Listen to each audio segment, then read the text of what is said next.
This episode is sponsored by Plod and their AI voice recording solutions. Supercharge your note-taking with Plod. Transform how the world captures, extracts, and utilizes intelligence. Scan the QR code or click the link in the description to learn more. On today's episode of You Asked, is there ever a reason to not get the best OLED panel available? How much of an upgrade is the LG G5 over the G2? And is a 77-inch OLED enough, or do you need to go even bigger? Welcome back to the channel, everyone. This is You Asked, the show where we answer your tech questions. If you've got something you want to know, send your question to youasked@digitaltrends.com. And don't forget to tune in every Sunday at 7:45 a.m. Pacific to see if your question has been selected for the show. Our first question from Cami84 comes in strong. They say, you'd be a fool to buy anything other than QD-OLED or the new tandem RGB OLED from LG due to the superior colors. Why buy old WOLED technology when there's better tech available, unless it's really cheap? Hey, I hear you loud and clear. As someone who's into cameras, I debate the same things. Why not go for what's future-proof? But there are a number of reasons when it comes to TVs. One, and you touched on this, price.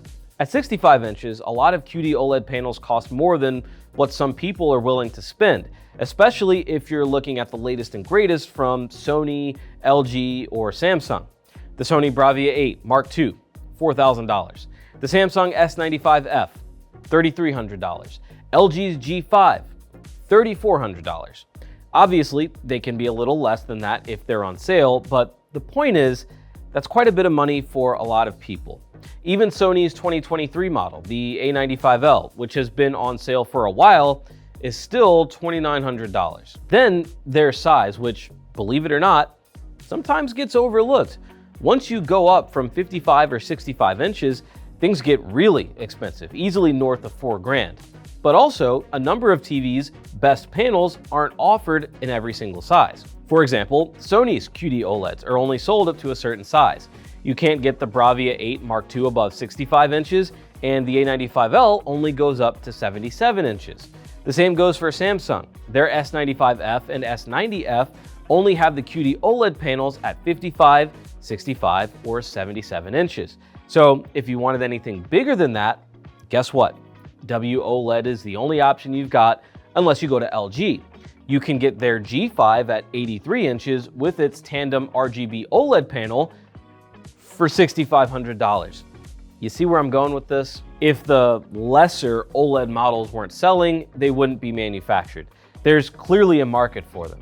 LG's done really well in this department, offering the more budget-friendly B series, the brighter but still mostly affordable C series, and then the higher-end G series with their best tech. Plus, if you're not looking at a WOLED TV side by side with one of the better panels you mentioned, I'd argue that 99% of people, probably anyone but TV reviewers and hardcore enthusiasts, wouldn't say anything other than, that's a great looking TV. Look, I'd love to sit here and tell you that I'm filming this in 8K on a $6,500 Sony A1 flagship camera, but I'm not. It's 4K, and it's on a Sony a7 IV that costs about a third of the price. And we're doing okay. And I think people without the latest QD-OLED panels are doing okay for themselves too. Luis D7636 is up next. He says, I have an LG G2. I wonder how much of an improvement the LG G5 would be. I haven't seen it on display yet. Luis, the difference between the G2 from 2022 and the LG G5 is significant. To start, LG's upscaling and processing has come a long way. Even with our review of the G4, we noted how close it was to catching up to Sony in that department. The G5 and its new tandem RGB OLED panel mentioned in the last question raise it to another level in terms of brightness and color vibrance. Usually, you don't see a huge difference from one year to the next, but it is visible when you put the G4 next to the G5. And considering how much brighter that G4 is compared to its predecessors, one of them being the G2, I think you'd see the upgrade right away. All that to say, again, the G5 is a big step up. If you're interested, it's worth going to check out one locally in person if you can. A username that I would surely mispronounce, so I apologize, says, my mind is set for Sony, but still debating others.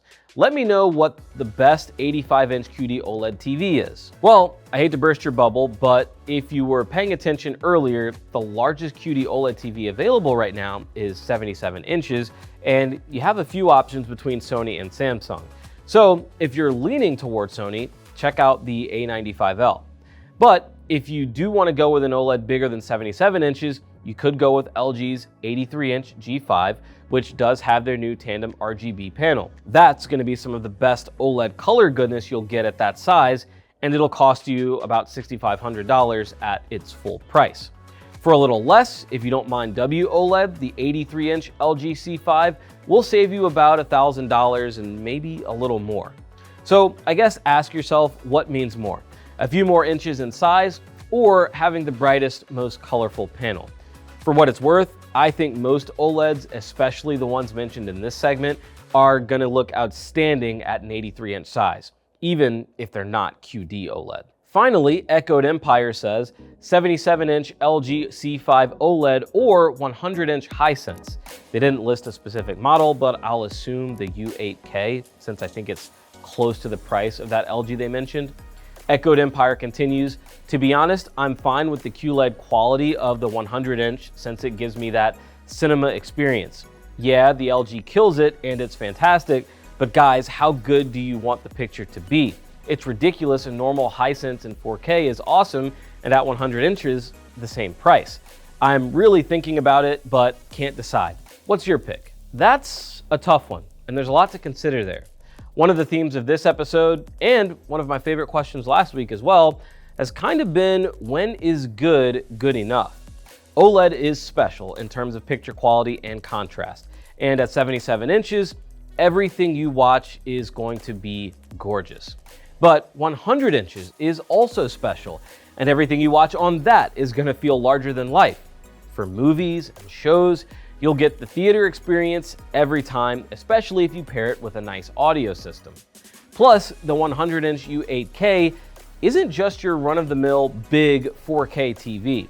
It's a mini LED TV with full array local dimming, so it's no slouch even compared to OLED. That said, here are my reservations with going big. Having dealt with a few massive TVs last year, TCL's 115-inch QM891G and Hisense's 110-inch UX, you really need a plan and space for where it's going to be put. It's probably best in a dedicated theater room or something like that, because it's going to dominate whatever wall you place it on in whatever room it's in, and moving them is far from simple.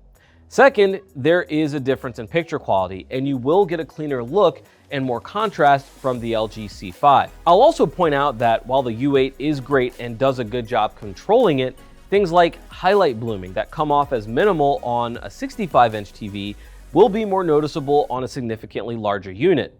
In fact, anything and everything gets magnified on TVs that big. But if it's size you're after and that massive picture gives you the most enjoyment, go for it. Also, I think the Hisense would be brighter, so weigh that into your decision as well. If you're in a room that gets a lot of sun or has a lot of ambient light, consider the mini LED option. Personally, my pick would be the 77-inch LG C5. I want that OLED image quality, and 77 inches is plenty. Any smaller than that, and I would be tempted to go extra large with Hisense instead. Either way though, I think you're in for a really good time with these TVs. All right, that was fun, and I am done. Thank you so much for tuning in this week. Be sure to get those questions in. Also remember, while home theater has been our bread and butter on this channel, feel free to throw in other tech questions as well, because we'll answer them if we can. Thanks again, and we'll see you next time.